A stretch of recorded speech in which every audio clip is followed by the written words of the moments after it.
Do you have less than 10 minutes to learn something new? The Latin Learner podcast offers helpful information from experts in the school community on a wide variety of topics. The clock starts now, so let's get started.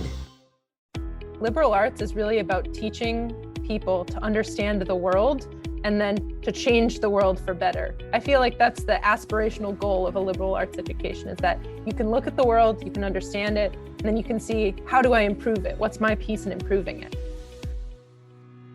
Studying technology and computer science is now fundamental to knowing how the world around you works. I mean, from the morning you wake up to when you go to bed, you are interacting with and using technology, and underneath that, computer science and computational thinking. It's essential to then understanding how the world around us works. We look at the block-based coding that can make that robot move forward 100 centimeters and move backwards. So I think that sort of awareness when they're younger is that everything isn't just a drive mode. It's really, there's a creator behind it, and that they can be those creators. I'm Ash Hansberry. I am an upper school computer science teacher, and I am also the department chair for the computer science department. I'm Bobby Oommen, middle school computer science teacher. I'm Fiona Deeney, the lower school computer science and technology integration specialist. How do you teach computational thinking skills to lower school students? Well, I will start with my JK students when I talk about that. We do a unit at the beginning of the year when they start at Latin, and it is completely unplugged. They're not using any technology when they do this unit. And we read a story called Hello Ruby, and they're introduced to a character who goes through her day solving different problems. She has a mystery to solve.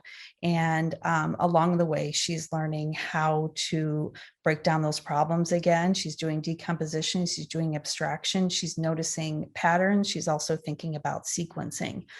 In the story, again, those words I try to use as I'm reading the story and then connecting those to an activity. But that might be that they are creating. We did one activity where the character needs a ladder and they need to build the ladder. Well, once they learned how to build one part of the ladder, then they could repeat that step over and over again. That they didn't need to think about how to build it every time. The same as a computer. Once it has it's programmed to do one type of task, it can do that task over and over again. Another example is when the third graders, they do a project where they are thinking about how you build a three-dimensional shape, how you would describe to somebody, what's the algorithm for making a three-dimensional shape?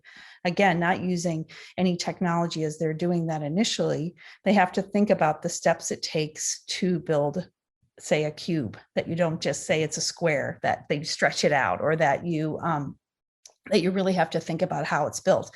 And when they record themselves then talking about how they put a shape together using some different tools, and they go back and they listen to their descriptions and how one person may make something differently than another. But that if you start to think about the amount of different ways that you can make a cube, there's probably one way that's the most efficient way. So they take those ideas and then they break that down, the steps that they take to build that cube or that pyramid. And then they record those and also take pictures along the way of how they're building each step. So it's making them really be conscious about how you put something together, and that it's not just done all in one. So I don't know that the larger pieces differ from any of our divisions, but I would say that, in the middle school, I have to think about this particular phase of their lives when they're really into themselves and they're really discovering what they're into and what they're not into, and then formulating projects that allow them the maximum amount of self-direction. 6th through 8th are learning about web development. And so I have learned more the final project being a design your own web page, more about the Gilmore Girls and BTS and, any sports team than I've ever known, because, they've got that agency. And so in the middle school, especially, giving them more agency to do what they want to do.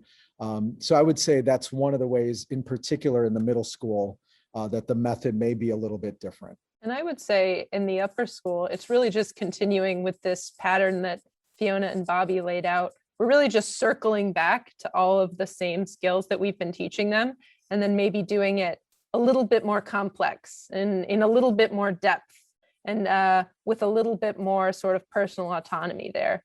So, where a student might learn about an algorithm on paper, get to explore an algorithm like Google's Quick Draw in the lower school, in the middle school, they might get to think about, okay, what are actually the steps there and what are the applications, right? They can revisit it and take it one step further. And then by the time they get to the upper school, well, maybe they have the skills then to modify that algorithm, or to write some code to change how it works, or to write some code that adds on to what's already there. So we're really just using all of the same skills and coming back to it to get into a little bit more depth and a little bit more complexity each time we see those topics. And I think of one particular one, kind of like tracing that JK to 12, a sorting algorithm. Like I know in the lower school, Fiona has different ways that she's teaching kids algorithms, or, even when they learn about the different steps and things. And then in the middle school, we talk about how would you sort something. And so the kids have to like sort cards in order without being able to speak to one another. And then we talk about different sorting methods and how that might look. But then they're not, at that point, they're not programming those. In the upper school, they're actually writing the code to come up with a different sorting algorithm. And so seeing that trace out, those teaching methods, again, just get deeper each time. And hearing both of you say that, I really try each time I teach something, I say, this is what this may look like when you get to middle school. This is what this may look like when you get to high school, college, in your life, everyday life. So I really, even though it might be that simple tool of building a ladder, or we think about systems for planting a garden, like what that can look like in terms of that computer science application as they get older. Why is it important to incorporate computational thinking skills into a liberal arts curriculum? Okay, so this is my kind of waxing eloquently. If we define liberal arts as like studying the things that are most fundamental to the way that the world works. So you've got math and science and, English, you got all these things that are, when you look around, they're the most fundamental to how this world around us is working.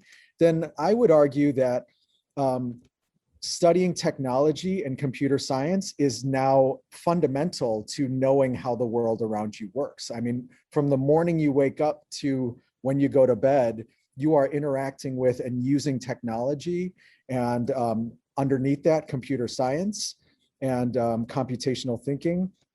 It's essential to then understanding how the world around us works. There's a quote that's often used with kind of CS policy and understanding. Let's not produce just like consumers of technology, but let's produce creators of technology. So moving from consuming to creating is essential, and so then should be incorporated in the liberal arts. I'm so glad that Bobby mentioned that quote, because that's exactly what I was thinking to this question, right? This idea that liberal arts is really about teaching people to understand the world and then to change the world for better. I feel like that's the aspirational goal of a liberal arts education, is that you can look at the world, you can understand it, and then you can see, how do I improve it? What's my piece in improving it? And if we want students to be able to understand and improve our modern world, I think what Bobby said is exactly right. We need to teach them how to create the tools, how to use the tools for their own benefit, right? Use the tools for good. I think it's increasingly the case that computer science is yet another one of those skills that people need to use the tools to shape the world for good. I'm thinking about some of the tools that the robots, the fun robots that we use in the lower school, and the different levels of the ways they can use the tool. It goes along with what you were just saying, Ash. They, of course, the first thing they want to do is to use the drive mode of all of these tools. Like, where's the thing where I can just have it go? And I say, but there's more to this tool. There's more to how this tool works like that. When you push that forward button, that was programmed at one point to go forward. So let's look a little deeper. And then we look at the block-based coding that can make that robot move forward 100 centimeters and move backwards. So I think that sort of awareness when they're younger is that everything isn't just a drive mode. It's really something is behind it, and having it, there's a creator behind it, and that they can be those creators, so that it's not just there, as you said, or Bobby said, the consumer of that toy or that robot, but they actually can have some control about how it works. And then hopefully that translates as they get older and be creators of different things. How do you explain computer science at Latin to parents who did not have CS as part of their school's curriculum growing up? Well, that's a fun question, because I love it when we have our tours come through, our JK families interested in coming to Latin, and they come through into the computer science classroom. And I would say the way I explain it is I let them see it in action. And one way, even our families at home, that they can see as many explanations done by students using our Seesaw app as they're taking a picture of something that they've done, and they can explain that. So their parents have that little window into their world of computer science. I think when I also have students do the explaining, if people are coming through, and really have them think about why they are using that tool, or why Scratch works so well for making this project to have your characters move in a certain way, and have the kids really think about the why to the reason why we're using different tools in computer science, and really why for lower school students, and I'm sure middle and upper school as well, why it's so fun to be a creator in something that I think as adults, and probably many parents, didn't feel that it may have been as fun if it was something that didn't feel comfortable when they were maybe learning about it in high school for the first time. So hopefully that sense of comfort and excitement when they are in 3 and 4 and 5 and going on up from there, that continues as they move through school. When we have those meetings in the middle school, I often say computer science is not just coding, because parents will immediately associate CS and coding, which many of us, that was our first kind of experience into computer science, is like, take this programming class. Or nowadays, there's a lot of coding camps available. And so their kid goes into coding and into one of the coding camps, and then they'll come and say, so-and-so knows a lot about CS. And that's when I get to, again, just say like, well, it's not just about coding. It's about algorithms. It's about problem solving. It's about networks. It's about so many things. I also like to tell them that it's collaborative. It's not just, your child in a hoodie in their basement drinking Monster energy drinks on their own. Like, this is a collaborative thing. And so it's meant to be that way. And then at the end of the day, it's like it allows you to be creative in so many different ways. And it's just another tool that we want to give to your child to have in their toolbox to express whatever gifts and talents they have. I think what Fiona and Bobby were both saying ties into this idea that we're trying to reshape for parents and for students what computer science is, right? Some parents, based on the offerings they had at school, some colleagues even used to have this idea, that computer science is very limited to just coding and just apps. And I think what we have the power to do when we're teaching computer science to our youngest students, when we're sharing these interdisciplinary projects through all of our different subjects, I think we have the power to reshape what computer science is, to make it this liberal arts, problem solving, fun subject that we all know it to be. And I think when parents see it that way, they can see the power of it, that it is a fun subject and it is helping my student to, both solve problems in all of their classes now, but also solve problems when they go out into the world in the future.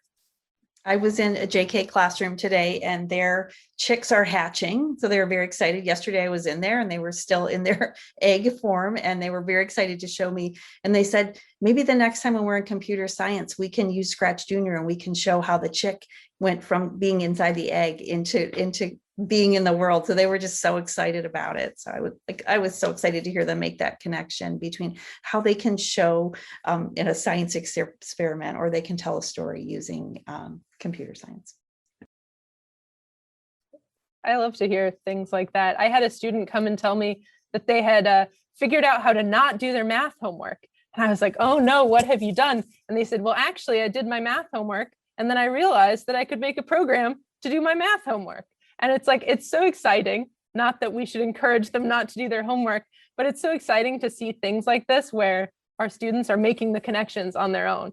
You know, we don't have to point it out to them. Once they get used to this way of thinking, they're able to make all these connections on their own, which is really exciting. Thank you for joining us for this episode of the Latin Learner Podcast. Check out other episodes on our website at latinschool.org/podcast.